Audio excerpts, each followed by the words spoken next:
The invitations were already mailed with gold embossed lettering. The venue deposits were paid in full. In exactly 3 weeks, I was supposed to stand at an altar in front of 200 people and pledge my life to Sarah, the woman of my dreams. But as I sat in my truck, staring at the dilapidated, boarded-up house at the end of a rural dead-end road, my blood ran completely cold. The woman who walked out the front door wasn't a stranger. It was Sarah, and the man she was screaming at wasn't her father. It was her husband. Let me back up and explain how easily you can be fooled by someone you sleep next to every single night. For the 2 years we dated, Sarah was a ghost when it came to her past. To me, she was this polished, highly successful marketing director who seemed to have dropped out of the sky perfect. She lived in a spotless high-rise apartment downtown, wore designer clothes, and never had a single hair out of place. But there was one massive, glaring blind spot in our relationship: her family. Every time I brought up meeting her parents, she would skillfully deflect. At first, it was subtle. "Oh, they live out of state. They don't travel much. Maybe we'll see them next year." Then, as things got serious, the excuses got much darker. "My parents are incredibly toxic," she would tell me, tears welling in her eyes, making me feel like a monster for even asking. "They cut me off when I chose my career over their strict religious expectations. I don't want their poison infecting our beautiful life together." I loved her, so I respected her boundaries without question. I wanted to be her protector.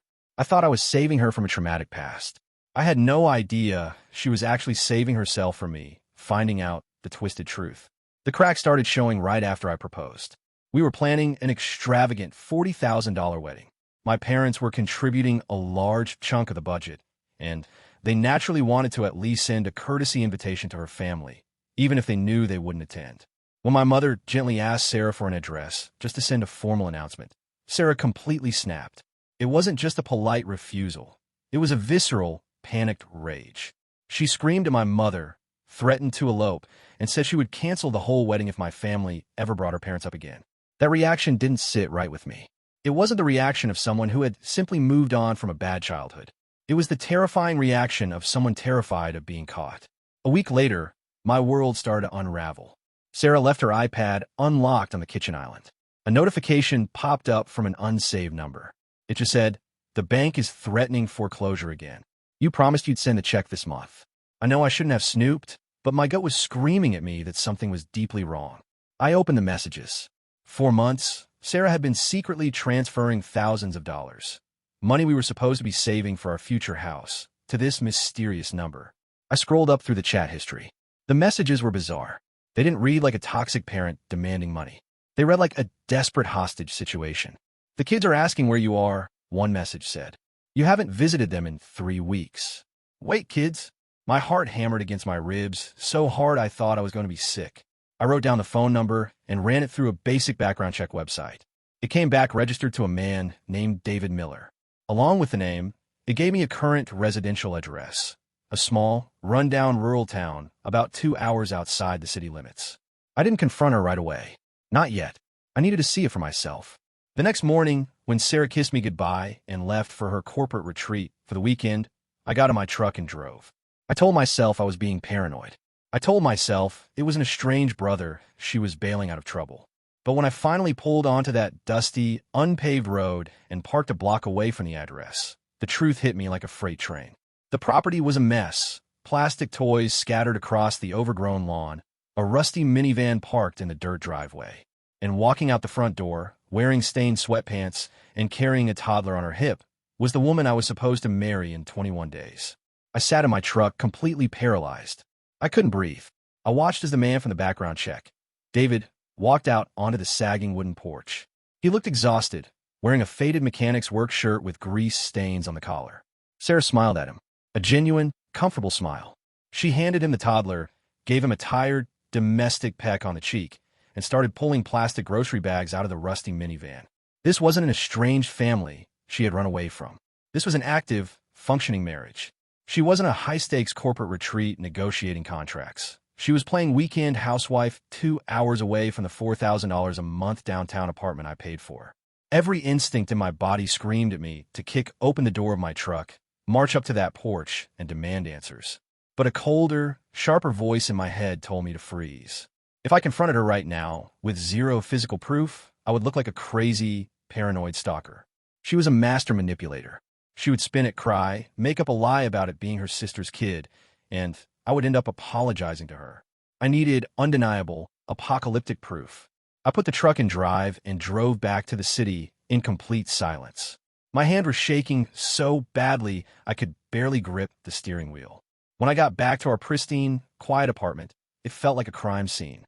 I went straight to her walk-in closet. Tucked way in the back, hidden under a pile of designer winter coats I had bought her, was a heavy steel lockbox. She had always told me it held sensitive NDA documents for her marketing firm, and that opening it could cost her job. I went to my toolbox, grabbed a heavy flathead screwdriver and a hammer, and smashed the lock to pieces. Inside wasn't corporate paperwork. It was a masterclass in deception. Right on top was a marriage certificate dated 6 years ago, Sarah and David Miller. Beneath that were 2 birth certificates. She had a 4-year-old and a 2-year-old. But the real horror was underneath the family documents. It was a thick stack of financial folders. Sarah had been secretly taking out massive personal loans. Worse, she was intercepting the deposits I was making into our joint wedding and house fund, siphoning the money out in cash withdrawals, and transferring it to a regional bank account in David's name. I had been single-handedly funding her real family's life under the delusion that I was building our future. But here was the sickest part, the detail that made my blood run absolutely freezing. I found a small, black leather planner. It wasn't a journal of her feelings. It was a logistical ledger. She was tracking the lies so she wouldn't slip up. I flipped through the pages. Notes like, "Tell Mark I have a late dinner with clients," perfectly matched up with dates she had written, "Take Tommy to the pediatrician." And based on the printed emails and letters I found stuffed in the back, David had no idea I existed either. He thought his wife was a highly successful, traveling corporate executive who worked away from home Monday through Friday to provide for them. She was conning both of us. The extravagant wedding we were planning? It was just her final endgame to legally lock down my assets and my family's wealth permanently. I sat on the floor of the closet, surrounded by her lies. I didn't shed a single tear. The initial heartbreak instantly evaporated, leaving behind nothing but pure, calculating rage. The wedding was in exactly 20 days. She wanted a massive, expensive audience. She wanted a show. I wasn't going to cancel it. I was going to give her exactly what she wanted and turn the happiest day of her life into a public execution. The next 20 days were the most excruciating psychological torture of my entire life. I had to go back to that apartment, look at the woman who was bleeding me dry to fund her secret family, and smile. I had to kiss her cheek. I had to listen to her excitedly talk about flower arrangements and seating charts for a wedding that was nothing but a financial execution. Every time she left for work, I went to work too. My first stop was my lawyer's office. I handed over the photos I had taken of her lockbox documents. We spent hours untangling the financial web she had woven. Because we weren't legally married yet, and the joint accounts were primarily funded by me, I was able to quietly freeze the assets. I rerouted all my direct deposits and drained the joint savings into a private trust she couldn't access. She wouldn't notice until the end of the month, right after the wedding. Next, I needed to make sure the reveal was inescapable. We had rented out a massive, gorgeous historic ballroom for the reception. Sarah, in her vanity, had insisted on a giant projector screen being lowered during dinner so her friends could watch a highly produced, romantic slideshow of our relationship. I set up a private meeting with the venue's A/V coordinator. I slipped him a $100 bill and handed him a custom USB drive. I told him there was a surprise edit for the bride, and under no circumstances was he to play the original file she had given him. He just winked and said, "I love surprises." But the slideshow wasn't enough. I needed the final piece of the puzzle. I needed David. I hired a local courier service to deliver a premium, gold-embossed package to David's rural address. Inside was a letter drafted on fake corporate letterhead from Sarah's marketing agency. It congratulated him on his wife's massive promotion and invited him to an exclusive, black-tie corporate gala in the city that Saturday night to celebrate her achievements. It included a prepaid voucher for a tuxedo rental and a VIP pass. I tracked the delivery.